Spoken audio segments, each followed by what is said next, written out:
Historias de Jack. Empezamos.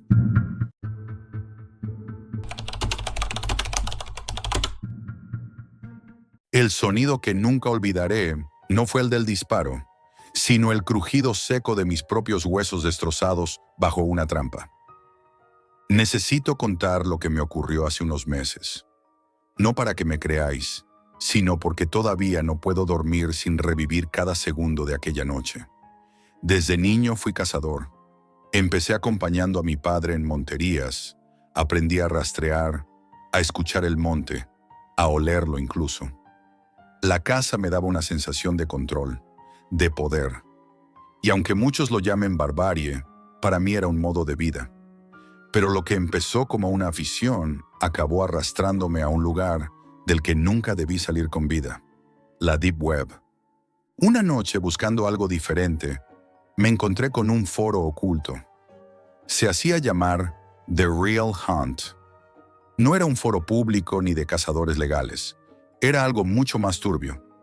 Los que escribían allí no usaban fotos de piezas cazadas, ni hablaban de permisos. Era otro lenguaje, más crudo, más directo. Hablaban de cacerías reales, privadas, exclusivas, sin normativas ni restricciones. Aquel sitio parecía un club secreto. Cuanto más leía, más me atrapaba la idea de que existía un mundo de caza fuera de todo lo que yo conocía. Una noche alguien publicó un anuncio que me marcó. Competición especial, zona norte, solo para invitados, inscripción cerrada, contacto por privado. El mensaje desapareció a las pocas horas, pero ya era tarde. Yo había escrito, recibí las instrucciones encriptadas, lugar, hora y normas básicas. La primera advertencia fue clara: nada de nombres reales. Allí nadie era Jack, ni Carlos, ni Pedro. Éramos nicks, sombras en un bosque. Cuando llegué al pueblo, ya de madrugada, había otros hombres esperando. Éramos 8 en total. 8 desconocidos que apenas cruzábamos miradas. Nadie sonreía, nadie hacía bromas. Cada uno parecía cargar con un secreto. Yo llevaba mi rifle bien ajustado, mi navaja y una linterna frontal. Noté que los demás iban igual de equipados, con armas limpias, revisadas, como si se preparasen para algo serio. El organizador apareció al poco rato. Un tipo alto, con gorra calada y chaqueta de camuflaje. Su voz era áspera, sin emoción. El monte está vallado, los jabalíes están dentro. Tenéis la noche para demostrar de qué estáis hechos. Eso fue todo, sin más explicaciones. Ni licencias, ni sorteos, ni puestos. Un terreno cerrado, una manada de jabalíes y 8 hombres sueltos en la oscuridad. Era ilegal, lo sabíamos, pero en aquel momento no me importaba. Había una tensión eléctrica en el aire, como si aquello fuera más que una cacería, una prueba. Entramos en el bosque casi en silencio. El aire estaba húmedo, olía a tierra mojada y a ramas podridas. La niebla cubría el suelo, y cada paso hacía crujir hojas que parecían gritar nuestra posición. El silencio solo se rompía con algún gruñido lejano. Quizá un jabalí, quizá algo más. A cada minuto que pasaba, el monte parecía cerrarse sobre nosotros. Al cabo de media hora ocurrió lo impensable. Un grito desgarrador atravesó la noche. No era un animal, era humano. Corrimos hacia el sonido, tropezando entre raíces y zarzas, y lo vimos. Uno de los cazadores estaba en el suelo, convulsionando de dolor. Su pierna izquierda estaba atrapada en un cepo metálico, un armatoste de acero oxidado con dientes afilados que le habían destrozado la carne hasta dejar el hueso a la vista. La sangre brotaba en oleadas, empapando la hierba. Nos abalanzamos para ayudarlo, intentando abrir la trampa, pero era inútil. No cedía, estaba diseñada para aplastar. El hombre gritaba, lloraba, suplicaba entre alaridos que lo liberáramos. Yo nunca había visto tanto dolor en un rostro humano. Era insoportable, y lo peor fue darme cuenta de que aquel cepo no estaba pensado para jabalíes. Era demasiado grande, demasiado fuerte. Estaba fabricado para atrapar algo más grande. Nos miramos unos a otros con desconcierto. Nadie entendía nada, y antes de que pudiéramos pensar, otro grito sonó, más lejos. Corrimos otra vez, y vimos a otro de los hombres con la pierna atrapada. Misma escena, mismo horror. La pierna destrozada, la sangre, la impotencia. Intentamos liberarlo, pero era imposible. Y en ese momento una idea se me clavó en la cabeza. Esas trampas no estaban ahí por accidente. Poco después, otro de los nuestros cayó. Su grito se mezcló con los aullidos de los anteriores. El bosque empezó a llenarse de un coro de dolor humano, como si alguien hubiera soltado un infierno invisible sobre nosotros. Las linternas temblaban en nuestras manos. Los rifles ya no parecían armas, sino pesos inútiles. La tensión estalló. Algunos empezaron a discutir, a empujarse. Uno acusaba a otro de haber traído las trampas. Otro gritaba que nos habían engañado. Yo intentaba mantener la calma, pero por dentro ya lo sabía. No era una competición, era una emboscada. Los organizadores no eran cazadores, eran algo más. Gente con odio profundo hacia nosotros. Animalistas radicales, fanáticos que habían planeado todo para darnos una lección. Querían que nosotros, los cazadores, sintiéramos en nuestra carne lo que sienten los animales mutilados en los montes. El silencio que vino después fue peor que los gritos. El bosque estaba lleno de trampas invisibles y cada paso podía ser el último. Nos mirábamos con terror, respirábamos rápido y el aire parecía más pesado a cada segundo. Fue entonces cuando lo entendí de verdad. No éramos los cazadores, éramos la presa. Y yo todavía no sabía qué iba a ser el siguiente en caer. El grupo se había roto. Algunos corrían en direcciones opuestas, otros discutían a gritos en medio de la maleza, acusándose de haber caído en la trampa. El miedo nos había convertido en animales acorralados. Yo intentaba mantener la calma, pero cada sonido del bosque me hacía estremecer. El monte ya no era un terreno de caza, era un campo de minas. Avancé despacio, midiendo cada paso, con la linterna temblando entre mis manos. El aire estaba impregnado de hierro y barro, un olor espeso que se mezclaba con el de la sangre derramada.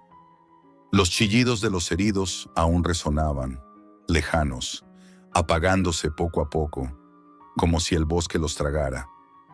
No sabía si se estaban desangrando o si alguien se los estaba llevando. De repente escuché un disparo seco. El eco retumbó en los árboles. Pensé que alguien había intentado acabar con su propio dolor o con el de otro. La idea me revolvió el estómago. Miré a mi alrededor, pero no vi nada. Solo sombras moviéndose entre ramas.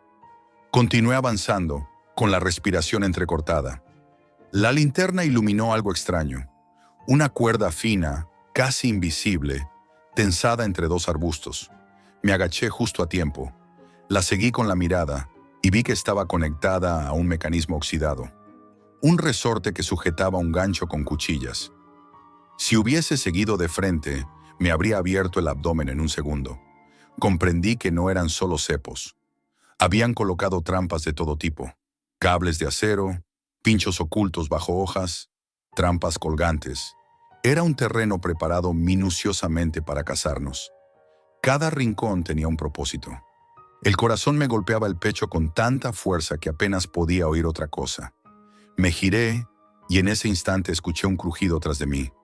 Una sombra se movió rápido entre los árboles. Grité, levanté el rifle, apunté, pero no había nada, solo ramas agitándose. Entonces lo sentí. No estábamos solos. No era solo cuestión de trampas. Alguien nos vigilaba desde la oscuridad, disfrutando de nuestro terror. Fue ahí cuando sucedió. Un chasquido brutal, seco, metálico. No me dio tiempo a reaccionar. El dolor me atravesó como un rayo. Caí al suelo, solté el rifle, y cuando miré vi el horror. Mi pierna derecha atrapada en un cepo inmenso. Los dientes de acero se habían cerrado con tal violencia que el hueso asomaba bajo la piel desgarrada. La sangre brotaba a borbotones, empapando la tierra, convirtiéndola en barro oscuro. Grité con todas mis fuerzas. Intenté abrir la trampa con las manos, pero era imposible. Cuanto más tiraba, más profundo se clavaban los dientes en mi carne. El dolor me nublaba la vista. Sentía que iba a desmayarme. Entonces vi movimiento entre la maleza. Una figura se acercaba despacio. Llevaba una máscara grotesca de cerdo, hecha de plástico brillante, con colmillos amarillentos pintados a mano. Sus ojos eran dos huecos negros. Se detuvo a pocos metros, inclinó la cabeza como si estudiara mi sufrimiento. No dijo nada. Solo se limitó a observar cómo me retorcía. Yo le supliqué, le pedí que me ayudara, que me sacara de ahí. Y entonces, por fin, habló. Su voz era calmada, casi dulce. Ahora entiendes lo que significa ser casado. Esas palabras se me clavaron más que el hierro en la pierna. Y después, la figura se desvaneció entre la niebla, como si nunca hubiera estado allí. No recuerdo mucho más. Sé que grité, que intenté arrastrarme, que la sangre me dejaba sin fuerzas. Creo que me desmayé varias veces. En un momento, lo único que deseaba era morir. Desperté en un hospital rodeado de máquinas. Un guardia civil me dijo que me habían encontrado a primera hora de la mañana, tirado al borde del vallado, inconsciente, desangrado. No encontraron a nadie más, ni a los otros cazadores, ni al organizador, ni rastro de las trampas. Solo a mí. La amputación fue inevitable. Perdí la pierna desde la rodilla. Los médicos me dijeron que tuve suerte de sobrevivir, pero yo no lo llamaría suerte. Desde entonces, cada vez que cierro los ojos, vuelvo a ver el hierro cerrándose sobre mí. Vuelvo a escuchar mis huesos quebrarse. Nunca le conté a la policía lo que realmente vi. No dije nada de la máscara de cerdo, ni de las trampas humanas. Pensé que no me creerían. Y quizá era mejor así. Pero yo sé la verdad. The Real Hunt sigue activo en la Deep Web. Sé que alguien más caerá en esa trampa.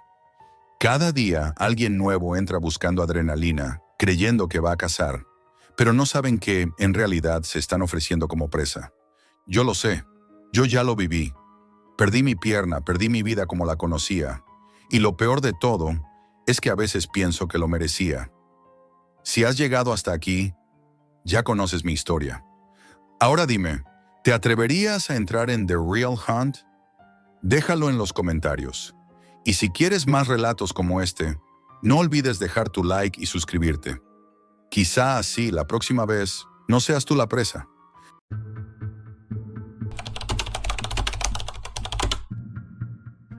Advertencia. Lo que estás a punto de escuchar no es un simple relato de terror. Es la historia de cómo la curiosidad puede llevarte a lugares donde no hay vuelta atrás. Lo que viví aquella noche en la Deep Web no se puede borrar de la memoria. Trabajo en tecnología, tengo amigos con quienes comparto mi rutina, y siempre pensé que nada podía romper la monotonía de mi vida. Hasta aquel viernes. Era un viernes cualquiera. Carlos y Raúl llegaron a mi departamento para ver el partido. La cerveza corría, las risas llenaban la sala, y todo parecía normal. Hasta que Carlos, con su tono serio y grave, mencionó la Deep Web. No era el fanfarrón habitual. Su mirada parecía cargada de advertencia. Hay lugares en Internet que no deberías explorar, dijo. La Deep Web es uno de ellos. Algunos desaparecen allí. Cosas que no deberían existir. Raúl se rió, intentando quitar la importancia. Va, Carlos. Todo eso son cuentos para asustar. He estado allí un par de veces. No pasa nada. Yo, confiado y con la arrogancia de la ignorancia, dije, vamos, no es para tanto. Pero Carlos insistió, y su historia me heló la sangre. Su amigo pidió drogas en la Deep Web y recibió polvo de huesos humanos. Casi muere inhalándolo. Su descripción era tan vívida, tan real que durante un instante sentí náuseas. Sin pensarlo, desafiando el miedo que se filtraba en mi mente, abrí Tor en mi portátil. La curiosidad me dominaba. Al principio, todo parecía disturbio estético. Foros oscuros, enlaces a mercados ilegales, fotografías grotescas que podían ser manipuladas, pero nada lo suficientemente concreto para convencerme de que estaba en peligro. Hasta que un enlace sin descripción descargó un archivo zip. Dentro había 3 videos. ¿Vemos qué hay?, pregunté intentando sonar casual. El ambiente cambió de inmediato. La risa desapareció. El ventilador en la esquina parecía sonar más fuerte, como un latido que me atravesaba el pecho. Sentí una tensión en el aire que no podía ignorar. Carlos y Raúl me miraban con una mezcla de preocupación y horror. Hice clic en el primer video. La imagen mostraba una casa solitaria en medio de un campo, en un cielo cubierto de nubes oscuras que parecían presagiar algo terrible. La cámara avanzaba temblorosa, como si quien la portara caminara con miedo. Dentro de la casa, muebles viejos, ropa húmeda y polvo acumulado daban la sensación de abandono absoluto. Un sollozo bajo comenzó a llenar la habitación, un llanto que parecía surgir de las entrañas mismas de la tierra. Raúl susurró: «¿Hay alguien ahí?».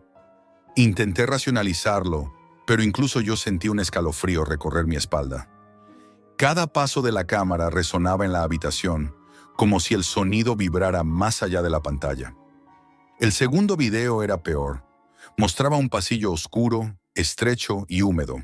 La cámara avanzaba lentamente, captando un llanto que no solo reflejaba tristeza, sino un sufrimiento físico que se podía sentir en la piel.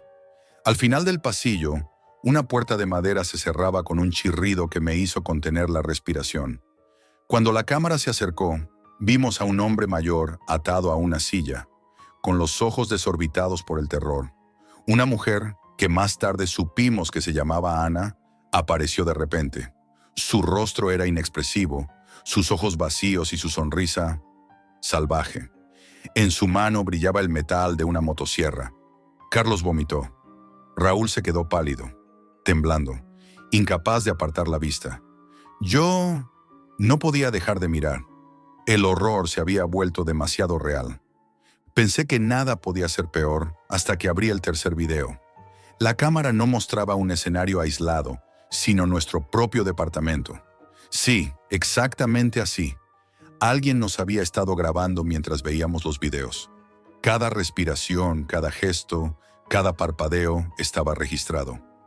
Un mensaje en letras rojas apareció en la pantalla. «Jack, no debiste mirar, no están seguros». El pánico nos golpeó con fuerza. Los golpes comenzaron a escucharse en la puerta. Golpes secos, calculados, acompañados de un susurro apenas audible. «No deberían estar aquí». Fue entonces cuando noté que las luces parpadeaban. La sombra de la habitación parecía moverse de manera independiente, como si alguien invisible recorriera las paredes. Un frío que no era natural me atravesó la columna vertebral. Raúl se abrazó a sí mismo. Carlos se quedó inmóvil, y yo sentí que el aire se había vuelto sólido, pesado. De pronto la pantalla de la computadora cambió sola, mostrando un chat en vivo. Letras que se formaban lentamente decían: «Ahora nos conocen. Ahora jugamos». El terror ya no era virtual. La Deep Web no era un lugar. Era algo que nos estaba alcanzando, observándonos, jugando con nosotros, y nosotros no podíamos escapar. El chat en la pantalla seguía parpadeando, cada mensaje escribiéndose lentamente como si alguien jugara con nosotros. No era humano. Sentí que mi corazón se aceleraba a cada letra que aparecía. No hay salida. Cada ventana que abran, cada archivo que borren, nos acercará más. Raúl estaba temblando, con los ojos fijos en la pantalla, incapaz de moverse. Carlos no dejaba de susurrar: Esto no puede ser real. Pero lo era. El aire del apartamento se volvió denso, y cada sombra parecía moverse por sí misma. Escuché un golpe seco detrás de mí, y mi respiración se aceleró. Me giré. Nada.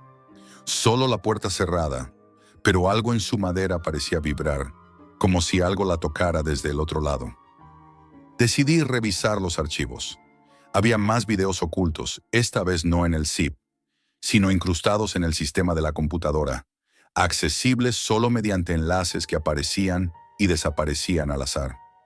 Uno mostraba la calle frente a nuestro edificio, y pronto comprendí que alguien nos había estado siguiendo durante días. La cámara grababa cada movimiento que hacíamos al entrar y salir de nuestras casas. Cada paso, cada gesto, capturado. De pronto Raúl recibió un mensaje en su móvil. Una foto reciente de él mismo entrando al apartamento esa tarde. Carlos comenzó a sudar frío y murmuró: «No puede ser. Nadie nos sigue, ¿verdad?». Yo no podía responder. Sabía que la respuesta estaba en silencio. Sí, nos seguían. Nos estaban observando. Y no solo eso, parecía que conocían todos nuestros movimientos. Intentamos borrar los archivos, cerrar el chat, reiniciar el sistema. Nada funcionó. Cada intento era inútil, como si la Deep Web se hubiera filtrado en nuestra realidad, controlando cada pantalla, cada dispositivo conectado a Internet. Hasta el ventilador de la habitación parecía funcionar a un ritmo extraño, como un latido mecánico que marcaba el tiempo de nuestro miedo. La madrugada cayó lentamente, y con ella, un silencio absoluto. Fue entonces cuando escuchamos pasos en el pasillo. No era Raúl ni Carlos, era algo más. Una presencia oscura que se acercaba, invisible a la luz, pero perceptible en la sensación de frío que nos envolvía. La puerta del apartamento crujió, lenta, calculadamente. Mi instinto me gritó que no debía mirar, pero no pude evitarlo. Una sombra apareció, difusa, pero su contorno humano era evidente. Avanzaba sin prisa, y por cada paso que daba, sentía que el aire se volvía más pesado, más imposible de respirar. Carlos estaba paralizado, Raúl murmurando en un hilo de voz. «Jack, nos está viendo». No había salida. La Deep Web no era un lugar remoto. Había llegado hasta nosotros. La computadora volvió a encenderse sola y un nuevo archivo comenzó a reproducirse. Esta vez no era un video, sino una grabación en primera persona de nuestra propia sala. Cada movimiento que hacíamos desde que habíamos abierto el zip estaba siendo transmitido y grabado en tiempo real. Era imposible escapar. Un nuevo mensaje apareció en la pantalla. El juego comienza cuando miras. No puedes cerrar los ojos. De repente, sentimos un golpe en la ventana. Miramos hacia allí y aunque estaba cerrada, algo había golpeado el cristal con fuerza suficiente para hacer que se tambaleara. La sombra en el pasillo se movió un instante más cerca. La respiración de todos se volvió agitada, entrecortada. Decidí enfrentar lo inevitable. Corrí hacia la puerta, pero al abrirla, no había nadie. Solo el pasillo vacío, pero el eco de pasos que no eran nuestros resonaba detrás de mí. Volví a la sala y la computadora estaba encendida de nuevo. Todos los archivos del zip se habían multiplicado, como si cada intento de borrarlos los hubiera reproducido en masa. La pantalla mostraba miles de videos de distintas casas, distintas personas, y en algunas, sombras similares a la nuestra. La Deep Web no solo nos había atrapado, estaba activa, aprendiendo de nosotros, marcándonos. El terror alcanzó un nuevo nivel cuando escuchamos un susurro detrás del sofá. Un nombre, mi nombre, dicho con voz femenina, vacía, imposible de identificar. «¡Jack!». Raúl gritó y Carlos retrocedió hacia la pared. Intentamos salir del apartamento, pero la puerta principal se había cerrado sola y no había forma de abrirla. El teléfono de Raúl comenzó a vibrar sin parar, mostrando un mensaje constante. «No pueden escapar, el juego continúa fuera de la pantalla». En ese instante, comprendí que nuestra curiosidad había desencadenado algo más grande que nosotros. La Deep Web no era solo un lugar oscuro de Internet. Era un ente que observaba, que cazaba, que podía seguirte hasta tu propia casa. Y ahora, estábamos atrapados. Nunca olvidaré aquella noche. Cada sombra, cada sonido, cada parpadeo de la pantalla era un recordatorio de que la curiosidad humana tiene un precio, y nosotros lo habíamos pagado.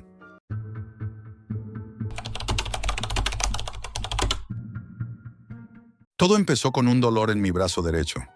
Al principio era solo un hormigueo molesto, casi imperceptible. Lo ignoré durante días, convencido de que era solo cansancio o tensión muscular. Pero el dolor no desaparecía.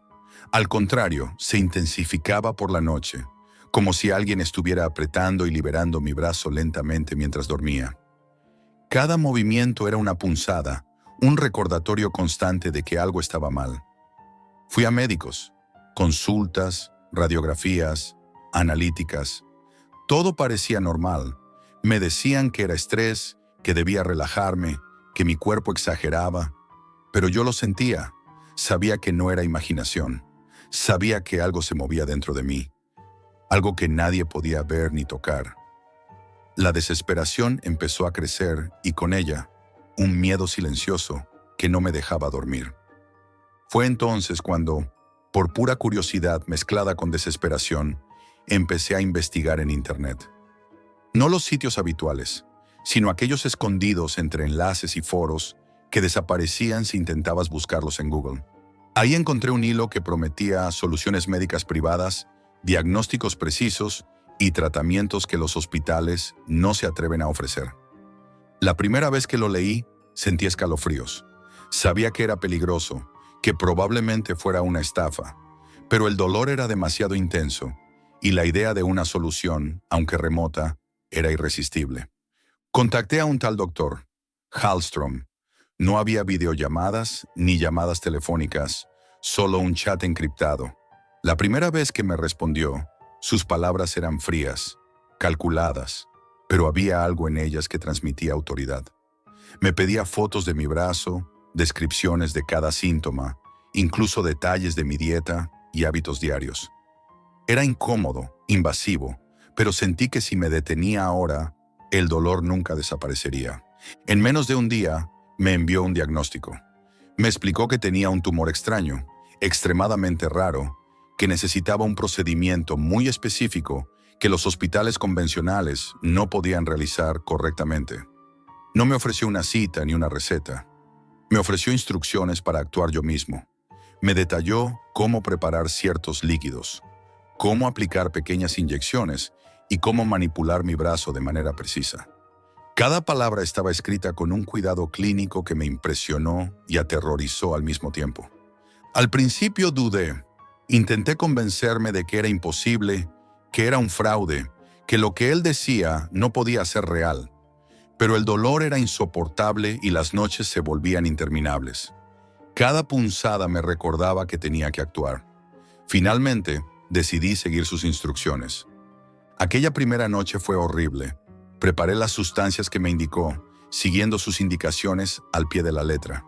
Cuando me pinché el brazo por primera vez, un dolor agudo me recorrió desde la punta de los dedos hasta el hombro. No era un dolor común. Era como si alguien estuviera dentro de mí, manipulando mis músculos y nervios, observando cómo reaccionaba mi cuerpo a cada movimiento. Me sentí vulnerable, atrapado en mi propia piel. Durante los días siguientes, el doctor Hallström me guiaba constantemente. Cada consulta en el chat me hacía sentir atrapado y dependiente. Me enseñaba nuevas técnicas, mezclas más complejas, pasos que nunca había imaginado que un paciente pudiera hacer solo. Yo seguía sus instrucciones, y con cada aplicación, el dolor se volvía más intenso, más extraño. Empecé a notar marcas que no deberían aparecer en un brazo normal, hematomas que crecían sin motivo, líneas rojas que parecían seguir patrones extraños, como si mi piel estuviera reaccionando a algo que no podía entender. Intenté detenerme varias veces. Le dije que no podía más, que algo estaba mal. Sus respuestas eran tranquilizadoras, casi seductoras en su frialdad. Jack, todo va según lo previsto. Solo un paso más y estarás mejor. La manera en que hablaba me hacía desconfiar y al mismo tiempo sentir que no podía escapar. Me estaba haciendo depender de él, de sus instrucciones, de su control sobre mi dolor. Mientras tanto, mi vida diaria se desmoronaba. Evitaba a amigos y familiares, inventando excusas para ocultar mi brazo y mis extrañas prácticas. No podía confiar en nadie. Sentía una mezcla de culpa y terror, como si hubiera cruzado un límite que no se podía deshacer. Cada noche, antes de dormir, miraba mi brazo vendado, temiendo el próximo pinchazo, temiendo el próximo mensaje del doctor. Hallström. Un día, mientras revisaba el foro donde lo había encontrado, descubrí un hilo antiguo, borrado casi por completo, donde usuarios comentaban experiencias similares. Dolor intenso, marcas imposibles, desapariciones. Mi estómago se retorció. Comprendí que no estaba solo, pero tampoco había esperanza. El doctor Hallström no era un médico. Era alguien que sabía cómo manipular el miedo y la desesperación de sus víctimas. que experimentaba con ellos desde la distancia, a través de mensajes y comandos precisos. A pesar de todo, no podía dejar de seguir sus instrucciones. Mi cuerpo me exigía continuar, como si ya hubiera cruzado un umbral del que no había vuelta atrás. Cada pinchazo, cada líquido extraño que aplicaba, se convirtió en un recordatorio de mi error y mi propia fragilidad. Nunca debí buscar ayuda en internet aquella noche, pero la desesperación, la sensación de dolor que nadie podía comprender, me llevó a hacerlo. Y esa decisión cambió mi vida para siempre. Los días siguientes se convirtieron en un infierno constante. Cada mañana me despertaba con el brazo rígido y dolorido, con marcas que parecían expandirse durante la noche. Había momentos en los que mirarlo me producía náuseas, hematomas, líneas rojas y pequeñas heridas que no tenían sentido, como si mi cuerpo estuviera reaccionando a algo que no debería existir. Aún así, cada mensaje del doctor Hallström me empujaba a continuar. «Solo un paso más, Jack. Pronto todo terminará», escribía con una calma que helaba la sangre. Comencé a notar cambios que no podía explicar. La piel de mi brazo se volvió extraña, con zonas más calientes o frías de manera abrupta. La textura no era uniforme. A veces sentía como si algo bajo la piel se moviera, leve pero constante, como un pulso que no era el mío. Intenté ignorarlo, pero la ansiedad lo amplificaba, hasta el punto de que cada pequeño movimiento dolía más que la sesión anterior. Mi mente empezó a jugarme trucos. Cada sonido en la casa me ponía en alerta. Cada sombra parecía moverse con intención. No había cámaras, ni perseguidores, ni nada sobrenatural. Solo mi propio miedo, amplificado por la culpa y la desesperación. Cada vez que leía un mensaje del doctor Hallström, sentía que no solo me hablaba, sino que me estudiaba, observaba cómo reaccionaba ante cada palabra, cada instrucción. Intenté buscar ayuda en internet, discretamente, en foros comunes, en grupos médicos, incluso en páginas donde podía preguntar sin revelar mi identidad. Pero cuando mencionaba mi dolor y las marcas extrañas, los comentarios eran escépticos. Si alguien te pide que te inyectes cosas en casa, corta todo contacto. Eso suena a fraude o peor. Nadie podía ayudarme. Nadie creería lo que había hecho. Y el doctor Hallström lo sabía. Esa era la verdadera prisión.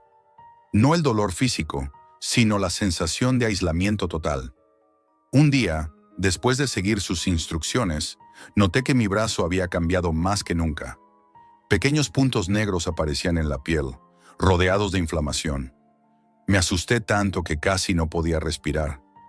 Quise abandonar todo, tirar los medicamentos, borrar sus mensajes, pero la desesperación y el miedo al dolor hicieron que lo ignorara. Él seguía enviando instrucciones precisas, casi terapéuticas en su tono, pero cada paso era más peligroso que el anterior. Empecé a documentar todo. Tomaba fotos, videos, escribía notas sobre cada reacción de mi brazo, cada dolor, cada cambio. Era como registrar mi propio sufrimiento. Al principio pensaba que lo hacía para protegerme, para tener evidencia de que esto era real, pero pronto comprendí que lo hacía para mí mismo, para no perder la cordura. Cada imagen era un recordatorio de mi error y de mi dependencia de alguien que jamás podría ayudarme de verdad. Mi salud mental comenzó a deteriorarse.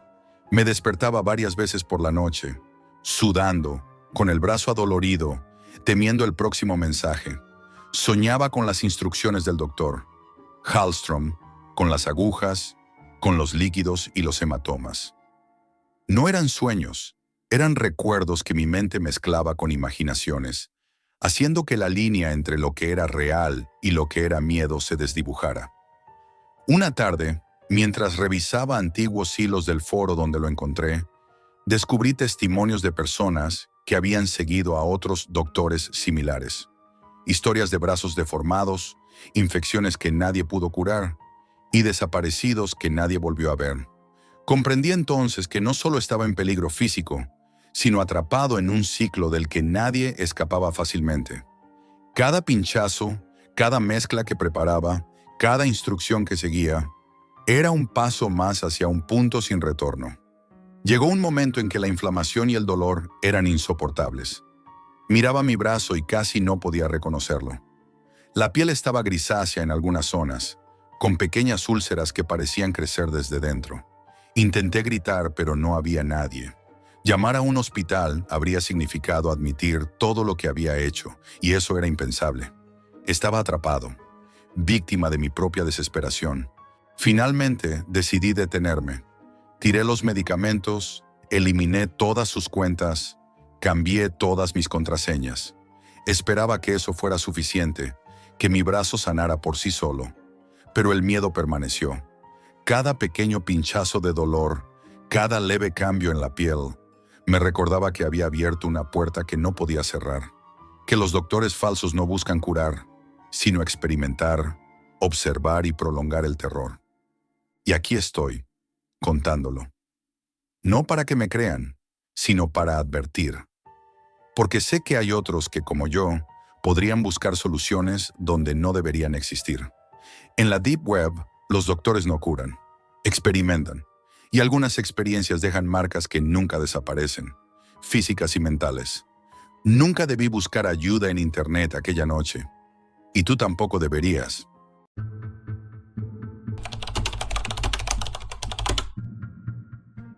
Jamás imaginé que un clic pudiera cambiar mi vida para siempre. Tengo 28 años y vivo en París.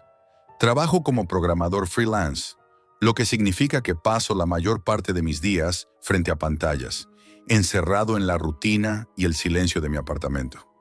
Aquella noche, sin embargo, la rutina se rompió de la manera más inquietante que jamás hubiera imaginado. Todo comenzó por aburrimiento.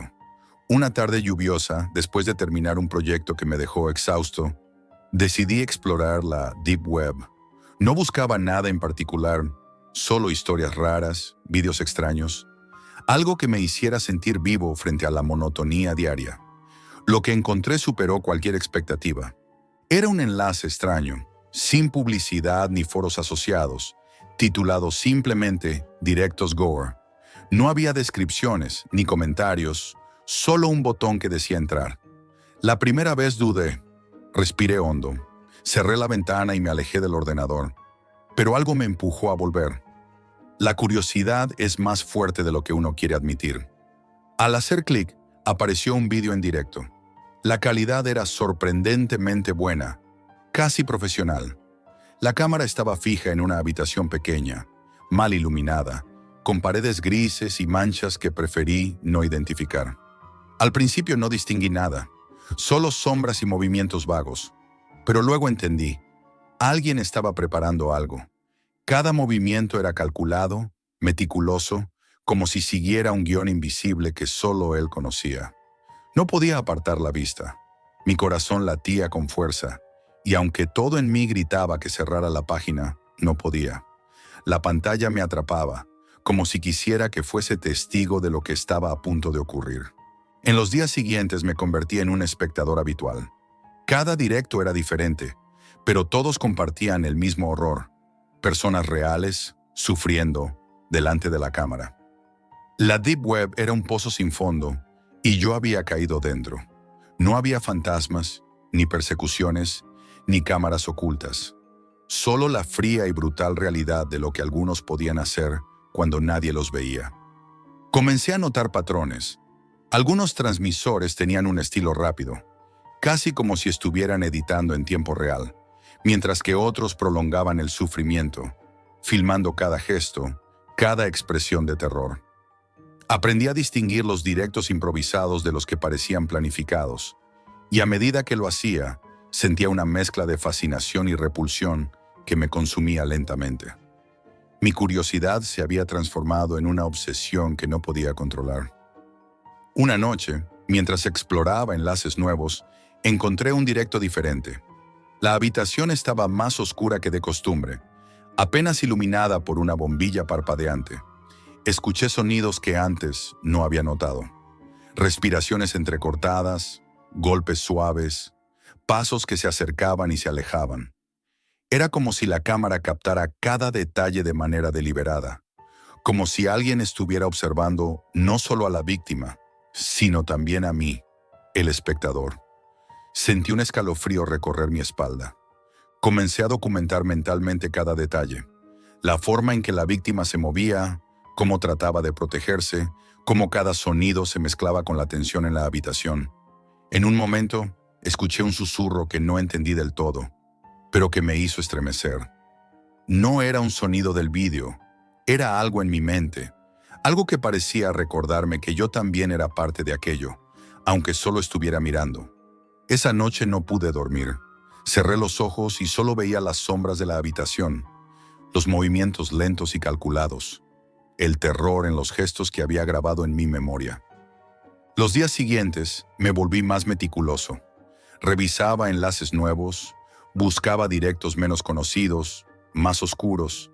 Cada transmisión tenía su propia personalidad. Algunas parecían caóticas, otras frías y organizadas, pero todas compartían algo en común: el dolor, la humillación, la impotencia de las víctimas. Me sentía atrapado en un ciclo del que no podía escapar. Cada nuevo enlace, cada nuevo directo, aumentaba la ansiedad, la culpa y el miedo, pero al mismo tiempo me atraía de manera irresistible. Una noche, mientras veía un directo, algo inesperado sucedió.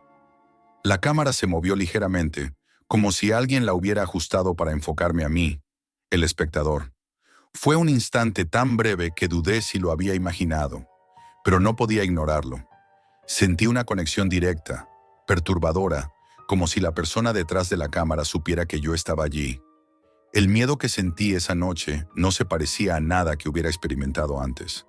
No era solo miedo al horror que veía, era miedo a mí mismo, miedo a lo que mi curiosidad había provocado.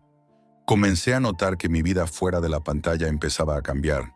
Caminando por París, podía imaginar esas habitaciones vacías, luces parpadeando, y el terror que alguien sufría mientras yo solo miraba. Las sombras en las calles me parecían demasiado densas. Cada ruido en el apartamento me hacía saltar. La ciudad parecía normal, tranquila, pero yo sabía que en algún lugar, detrás de puertas cerradas, algo terrible estaba ocurriendo y yo era parte de ello, aunque fuera solo un testigo remoto. No sabía cuánto tiempo podía resistir esa obsesión. Cada directo, cada clic, me acercaba más al abismo. No había manera de buscar ayuda, nadie comprendería lo que veía, y la culpa me aplastaba lentamente. Sabía que estaba jugando con algo que me superaba, algo que no tenía control sobre mí, pero aún así, seguía mirando. Nunca imaginé que un clic pudiera cambiar mi vida para siempre. Una noche, algo cambió. Esta vez no había cámara fija. La persona que transmitía parecía consciente de que yo estaba allí, viendo cada movimiento, cada gesto. La cámara se movía ligeramente, y en un instante sentí que me miraba directamente, como si pudiera atravesar la pantalla y notar mi respiración agitada. Fue un escalofrío distinto a cualquier otro que hubiera sentido. No era miedo a lo que veía, sino miedo a mí mismo y a mi propia fascinación. Intenté desconectarme, apagar el ordenador, incluso borrar todo rastro de lo que había visto, pero algo dentro de mí me empujaba a volver. Cada nuevo directo era más elaborado, más meticuloso. Empecé a notar detalles que antes ignoraba, objetos colocados deliberadamente en el fondo de la habitación, marcas en las paredes, pequeños gestos de la víctima que contaban historias de desesperación que nadie debía ver. Todo estaba pensado para que el espectador sintiera culpa, impotencia y horror al mismo tiempo. Una noche, mientras veía un directo particularmente largo, algo insólito sucedió. La víctima comenzó a implorar por mí. No pronunció mi nombre, pero era como si supiera que yo estaba allí, mirando y siendo partícipe indirecto. Sentí una mezcla de terror y culpabilidad que me paralizó. Cerré los ojos un instante, pero al abrirlos, la cámara había girado hacia mí, como si registrara mi reacción. Fue suficiente para hacerme comprender algo terrible. No solo estaba observando, sino que mi presencia formaba parte de aquello, que mi mirada lo alimentaba. A partir de ese momento, empecé a sentir cambios en mi vida cotidiana. Caminando por París, la ciudad parecía extrañamente silenciosa, cada sombra demasiado densa, cada sonido demasiado nítido. Empecé a mirar los apartamentos, las ventanas cerradas, imaginando qué horribles secretos podrían esconderse tras ellas. Todo el tiempo sentía que alguien me observaba, que mis pensamientos eran transparentes para quien estaba detrás de esos directos. Las noches eran las peores.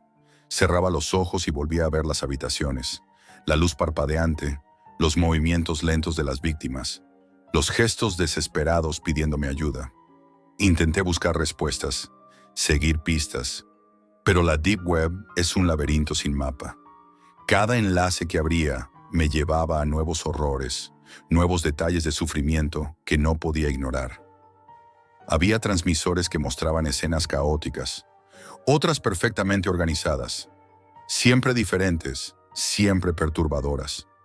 No había forma de escapar del ciclo de miedo y obsesión. Empecé a perder la gnosis. En uno de esos directos, escuché algo que me dejó helado. No era un sonido del vídeo, ni un gesto de la víctima. Era un susurro casi imperceptible que parecía atravesar la pantalla. Un aviso, un recordatorio de que yo no podía escapar. No podía dejar de mirar, aunque cada segundo me consumiera un poco más. Esa noche comprendí que no se trataba solo de horror físico. Era un juego psicológico, un experimento perverso para arrastrar al espectador hacia la culpa, la obsesión y el miedo constante. Comencé a notar los cambios en mí mismo. Mis amigos decían que estaba distante, ausente, y yo no podía explicarles nada. Nadie entendería que lo que veía en esos directos me estaba transformando. Cada sombra, cada ruido, cada paso en mi apartamento parecía parte del mundo que había descubierto. Empecé a desconfiar de mi propia mente, preguntándome si alguna vez podría volver a la normalidad, si alguna vez podría olvidar lo que había visto y la sensación de ser cómplice involuntario. Con el tiempo, comprendí algo que me aterrorizó aún más. Aunque dejara de mirar, aunque desconectara internet y tirara el ordenador, mi mente ya estaba atrapada allí. Los recuerdos de los directos, los gestos de las víctimas, los objetos en las habitaciones, las miradas que sentí que se dirigían a mí, todo estaba grabado en mi memoria para siempre. París seguía siendo la misma ciudad que antes, tranquila, normal, pero yo sabía que en algún lugar alguien continuaba transmitiendo, eligiendo qué mostrar, manipulando el miedo y la culpa de quienes veían. Y yo había sido uno de ellos, un espectador atrapado que había participado sin querer en algo monstruoso. A veces me pregunto si la curiosidad vale algo. Si un simple clic puede arrastrarte al abismo, ¿merece la pena mirar? Yo sé la respuesta, y duele más de lo que puedo describir. Cada vez que cierro los ojos lo recuerdo. Las habitaciones, la luz parpadeante, los movimientos lentos, la mirada de la víctima, el conocimiento de que alguien me estaba observando mientras todo ocurría. No hay manera de borrar eso. No hay manera de volver atrás. Nunca imaginé que un clic pudiera cambiar mi vida para siempre.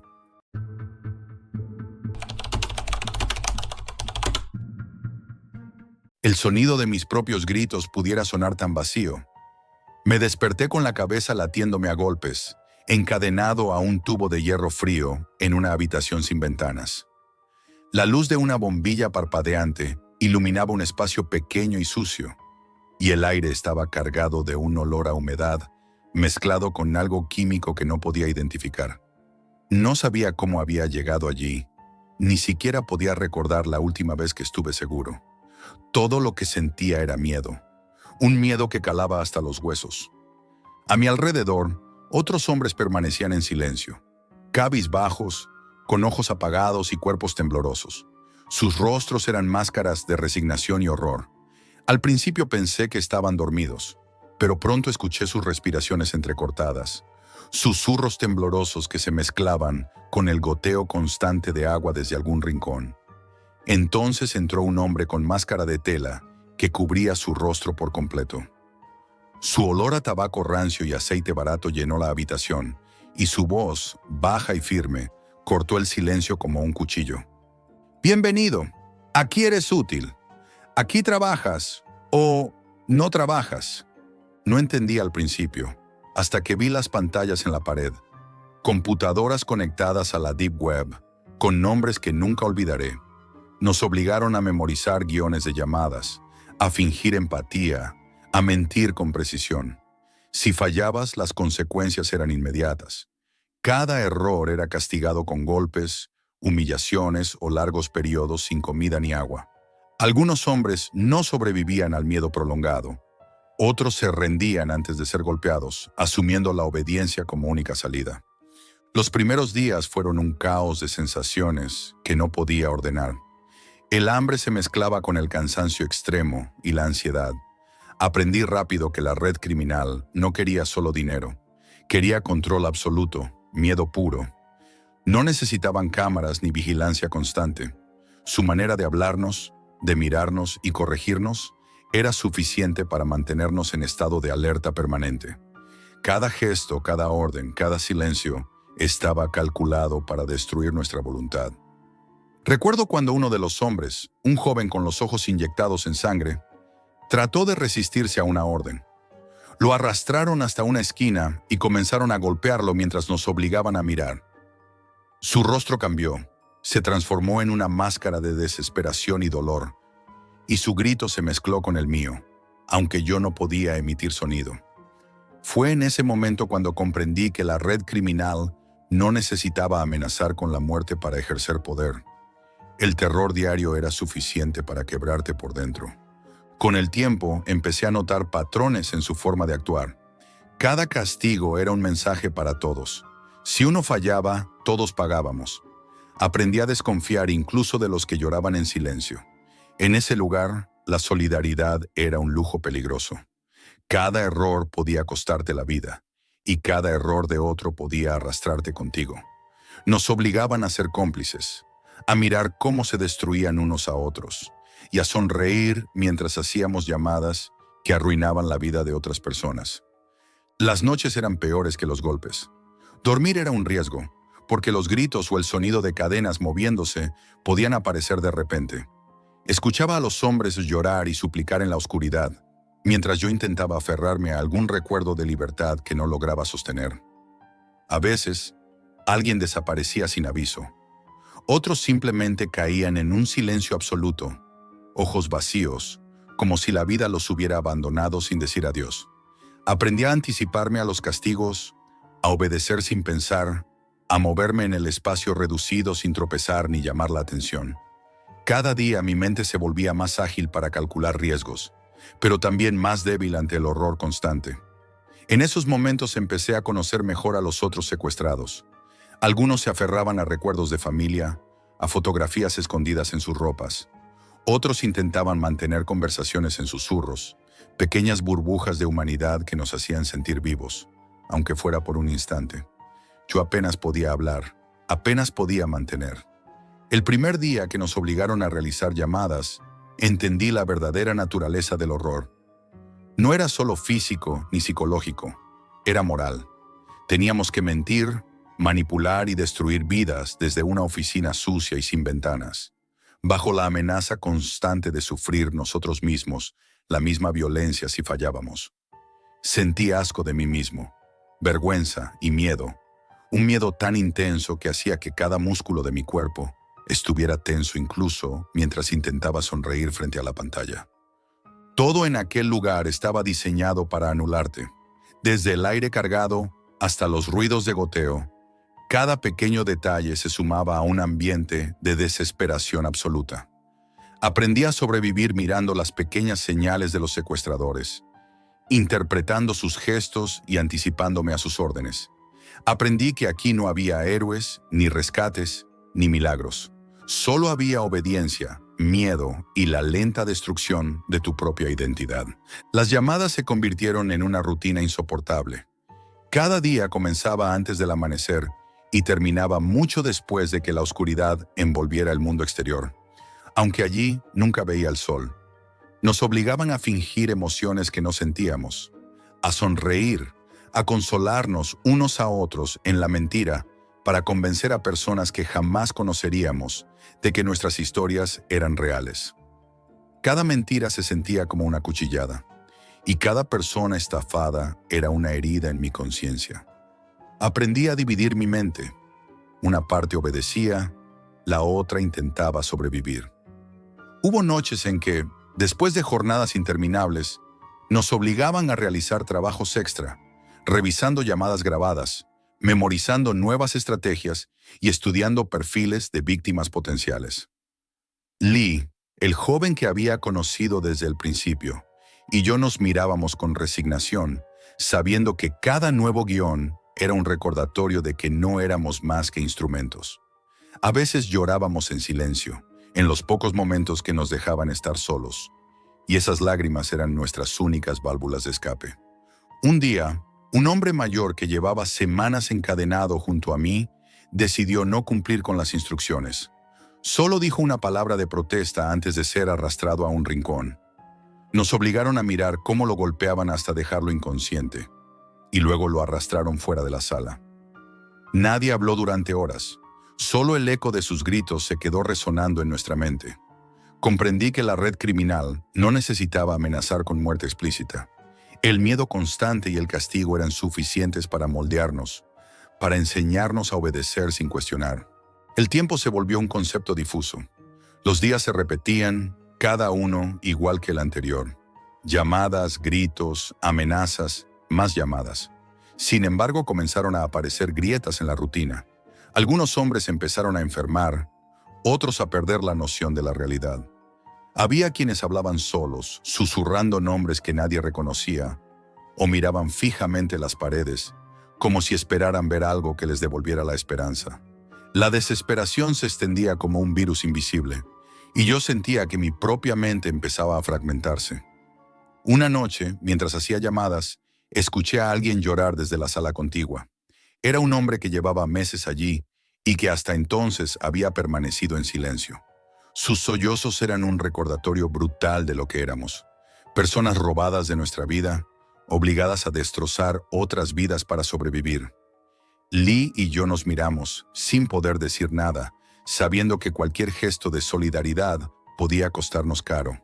Sin embargo, en esos momentos de miedo compartido, sentíamos que aún conservábamos algo de humanidad. Poco a poco fui observando la perfección de su sistema. La red criminal no solo quería dinero, quería control total sobre nuestras emociones. Nos enseñaban a manipular, pero también nos manipulaban a nosotros, rompiéndonos lentamente con combinaciones de violencia, humillación y privación de todo lo que nos hacía humanos. Era un equilibrio macabro. Obedecíamos para sobrevivir, pero cada obediencia nos alejaba más de quienes éramos. Los castigos eran cada vez más creativos. Nos obligaban a permanecer de pie durante horas sin movernos, mientras escuchábamos gritos que no nos pertenecían. Nos negaban agua durante jornadas enteras o nos obligaban a repetir guiones absurdos hasta que la confusión nos derrotaba. En ocasiones, simulaban salidas, nos hacían creer que podríamos escapar o recibir noticias de afuera, solo para recordarnos que estábamos completamente aislados.